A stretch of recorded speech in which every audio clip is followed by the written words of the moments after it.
We are going to get started in just a minute. Thank you all so much for being here. Whoa.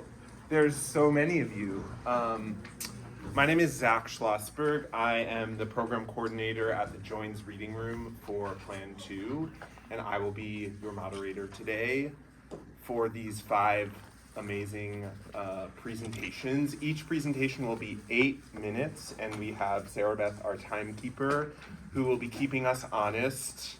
And what shall I tell you?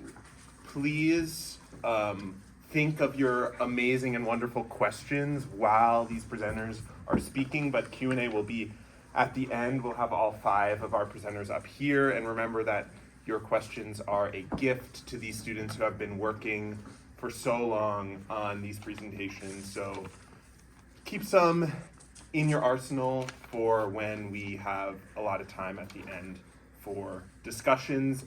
And the other thing, please try to stay if you can for the entire suite of presentations. I know that sometimes you have other obligations, but it is really wonderful for these students if you are here for all of them.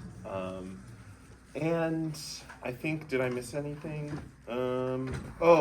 If we do have some feedback cards, if you feel compelled to fill any of those out, those are really wonderful for the students to receive. So without further ado, let me get my, without further ado, we will start with Riley Church, whose presentation is titled Nuns for the Summer, Cloistered Communities in Contemporary Context.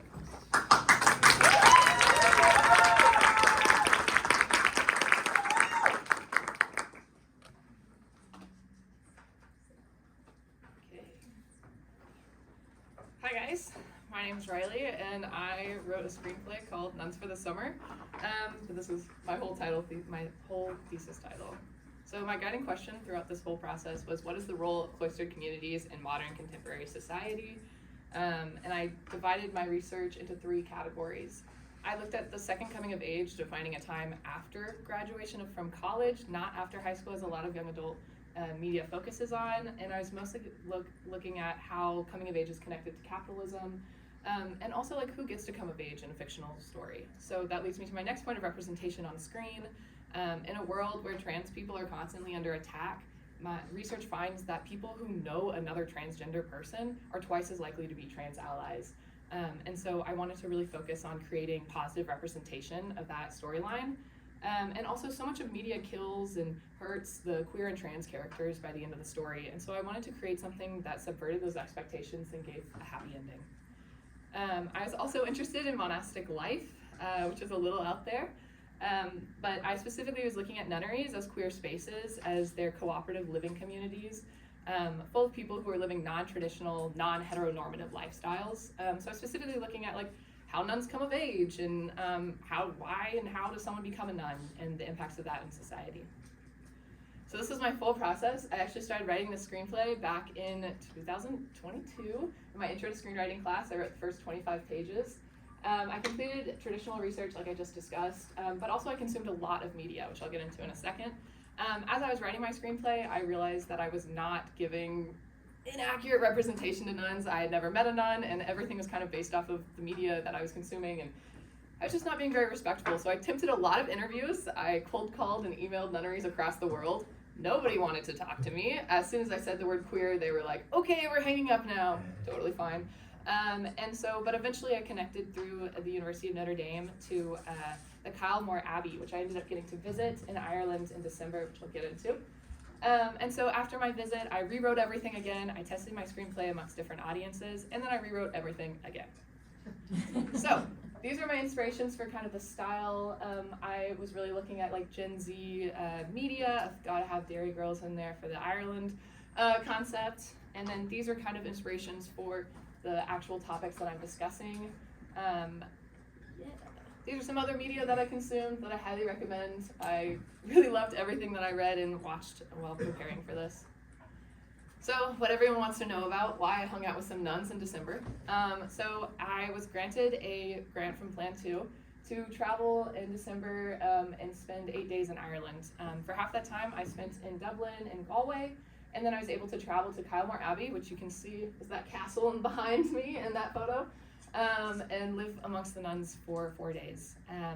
And so while I was there, I really needed these sisters to trust me, and so I attended service 3 times a day, even though I hadn't been to a Catholic service before, and I did chores with them, I ate amongst them. I really just was wanting them to know that I was there for the right reasons. They opened up to me, and I was so thankful for that. I actually ended up getting to visit with my best friend Kaylee, who's also in that photo, which is very much emulating my plot of my screenplay, which I'll get into in a second, of 2 best friends traveling to Ireland to stay with some nuns. While I was there, I completely realized how wrong I was about nuns. I increased my understanding of why people became nuns and kind of their call to faith. I'm sure I don't fully understand it, as I'm not a nun, and I don't plan on ever becoming one, but it just really gave me more context to base my screenplay off of. So, and these are all photos that I took while I was there. So I ended up writing 15 full drafts of my screenplay, ranging in 45 pages to 145 pages. My big changes after this trip were solidifying routine, creating individual characters, and making sure that I wasn't just giving a stereotype and doing like a homogenous, what is a nun, and giving individual backstories to each character. So here's about the actual screenplay. This is my log line, which is a fancy film word to say my summary. So I'll read it. A drunken mistake in hopes of expanding their resumes forces 2 college students to spend the summer in an Irish nunnery. In a coming-of-age conversation between generations, the duo attempts to save the failing nunnery while also addressing the failures in their friendship. Now, condensing this into 1 slide was impossible, so bear with me. But the three acts in the closing are starting at a graduation party. My 2 main characters, Jency and Reese, realize that they have really no experience and they're about to go out into the real world and they don't really know what to do. In a drunken mistake, Jency's finger slips and they book a trip to study abroad in Ireland. After realizing that their mistake was real, they go on a very long journey to get there, and when they arrive, they realize their room was actually booked in a nunnery. They accept this new reality, and just as Reese finds kind of a home at the Abbey and these conversations start to happen, the Abbey is forced to close for financial reasons. They attempt a lot of crazy things to keep the Abbey open, but it's not really working. It's also revealed that Jency never actually her finger didn't slip when she was making these plans, but she had planned this trip all along, because there needs to be some conversations, no spoilers, but there needs to be some conversations about their friendship and exactly what their future is. In the end, we skip ahead to Reese's graduation a year later, and nothing is how it was, but everyone is okay, and everyone reunites. So through my outcomes for this project, I aimed to tell a story of marginalized characters without stereotypes to increase queer visibility through comedy, and just visibility of all the characters involved.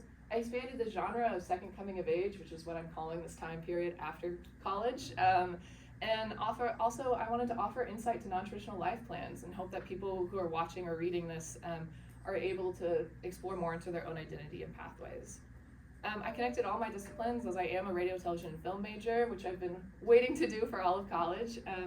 And kind of to go back to my research question, which isn't really a research question, more just like pushing me in the right direction. I found that Abbeys aren't immune from technological and societal updates. They all had a group chat together.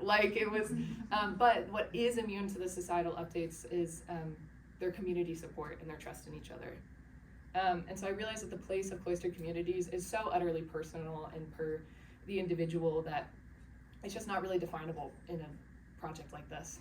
But for me personally, it was a truly special experience to work through my anxieties about post-grad life alongside my characters over the past 3 years. My trip to Kylemore was life-changing and thesis-altering, and I was heavily inspired by the sisters' commitment not only to their faith, but to each other. I'm extremely anxious about my future, as I'm sure many of us in this room are, but I'm considerably less after completing this project. For me, cloistered communities allow for a space of reflection and appreciation of life at the current moment that you can't really find elsewhere. So I want to shout out my advisors, Kirk Lynn and Dr. Curran Nault, my travel partner, Kaylee Dowell, the Sisters of Kylemore Abbey, and the Plan 2 department that funded my travel, and everyone else mostly in this room, who's listened to me talk about nuns for 3 years. And that is my works cited for my pictures and my works cited for my documents. That's it.